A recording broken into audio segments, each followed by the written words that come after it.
guys, welcome back to Crafting Crazy Beautiful. Today we are doing a sublimation tumbler tutorial with a bonus for the ice topper featured on this tumbler here. I made this tumbler for the sweet girl at the corner store who was graduating high school. So the supplies that you'll need are listed here. Pause if it's going a little too fast for you so that you can see it, and then let's go ahead and follow along. So the design is already printed and we're using Hog sublimatable 20-ounce tumblers. So what you see me doing here is just cutting off the white edges. By the way, this design is cut at 9.3 by 8.2 inches, which is a little bit bigger than what we need, but I'd rather have a little wiggle room than not enough. So we're just gonna do our best to cut all that white off, because if you leave any of the white, it's gonna show up on your tumbler as a vacant space, and we don't want to do that. So these tumblers are my favorite. To be honest, all I do is buy Hog tumblers. They're the best. I love the pricing and they work really well. And on top of that, they keep my items cold and hot. So I love them. I am not a spokesperson for Hog, by the way. So we're just going to go ahead and clean off the tumbler. We're using a lint roller just to get off any debris and any lint that might be on it, or any specks, you know, any glitter, as I'm a glitter hog. And today we're going to try to use the Pinch Perfect. So I bought these Pinch Perfect items off of Temu, and I've never used them before, so I'm excited to see how this goes. So when you're wrapping your tumbler, you want to make sure you're pulling everything nice and tight. You need that design to be super tight. I say that multiple times because if it's not, then you will have ghosting. So we're just going to trim off some of this excess we have here, because there's a little bit of white on the edge, and we don't want that, because then it's going to show up on the tumbler as a white space. So we're just going to go ahead and trim that off, and then we're going to get into using these Pinch Perfects. So like I said, pulling your file, your paper nice and tight, and making sure you don't have any air bubbles. And then we're going to try this thing out here and see how this works for us. And just to tell you guys right now, before we even finish this part, I didn't like it. I don't like it. I had a hard time. If you guys see I'm doing it wrong, please leave a comment down below and let me know, what did I do wrong? How did I mess this up? Because I struggled so hard with these. So we're just going to do this the regular way. If it ain't broke, don't fix it. So we're going to go back, and now my file's all wrinkly and everything, but we're going to make it work, and it's still going to be great anyway. So we're just going to pull it nice and tight. I'm smoothing it with my hands as I'm pulling it, because I'm trying to make sure there are no air bubbles. Then I like to take the tape and I go ahead and smooth it on one side, but I don't quite smooth it until I'm ready to pull it and I feel like it's tight enough. Once it's tight enough, I pull it over and then I smooth that onto the other side. And I kind of like go across. So instead of coming backwards, I go over it in the direction that the tape is going, so that I can smooth it even better and make sure I don't have any air bubbles. So I'll continue to do that all the way down. We are not going to wrap the top edge or the bottom edge with the heat transfer tape. Well, with the heat tape. Now, some people do that. They swear by it. And in some instances, I will do it because I feel like I need to. Especially if I feel like I can't get it as tight as I want it to be. I will absolutely do it that way. But today, we're not going to do it. And you'll see later on that that was a pretty good idea that we didn't do it. We did pretty good. So once I do that, I do a long strip as well, just to kind of make sure everything is nice and smooth and to make sure it's going to hold really well.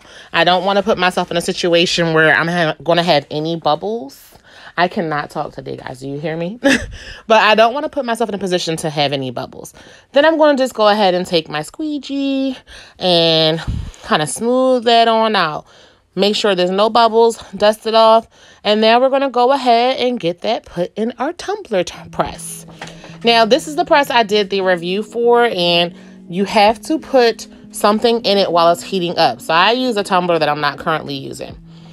Now, when you put your tumbler in the heat press, you want to make sure that your tape lines are facing upward so that you have that guide to know when to turn it and where to turn it.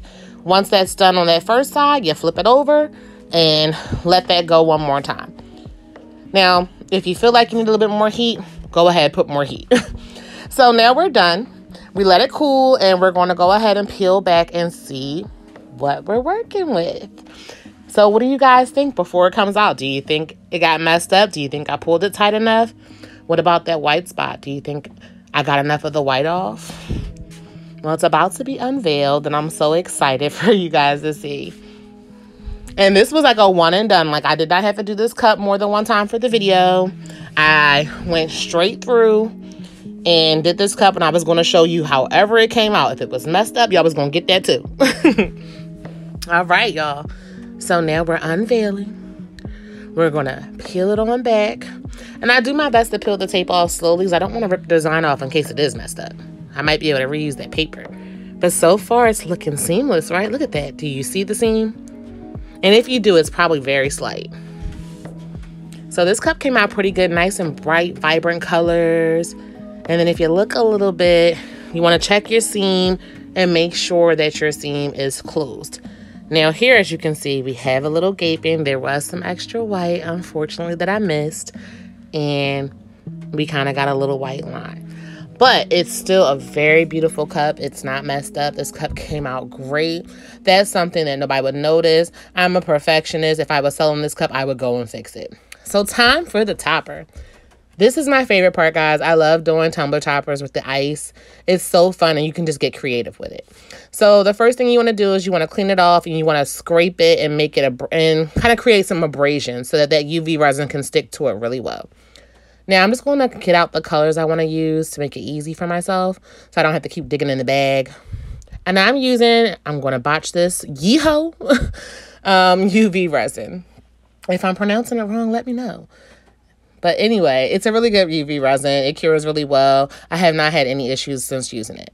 So what I'm going to do is I'm going to coat that bottom part really good. And then I'm just going to position my ice, my first layer. So I'm only going to do a layer at a time.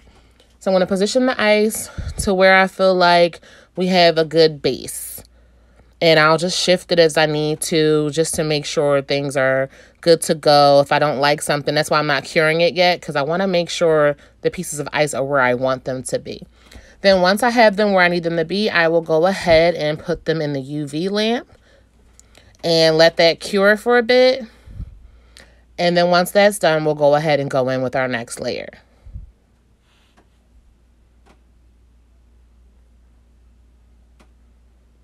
As you can see, I'm saturating it with UV resin. That's more so to make sure that it is going to cure really well, so I don't have to go in there and worry about pieces breaking off while I'm adding in the other ones. And then you'll just continue doing each layer and curing in between each layer.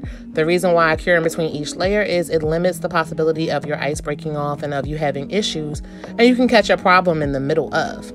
So I'm using these little sprinkles I got off of Amazon. They are fake sprinkles and these cute little, like, I guess, bubbles that I got from Temu. I'll link everything I have down below in case you guys want to order some of these things as well. I love it. So now we're done with this top, guys.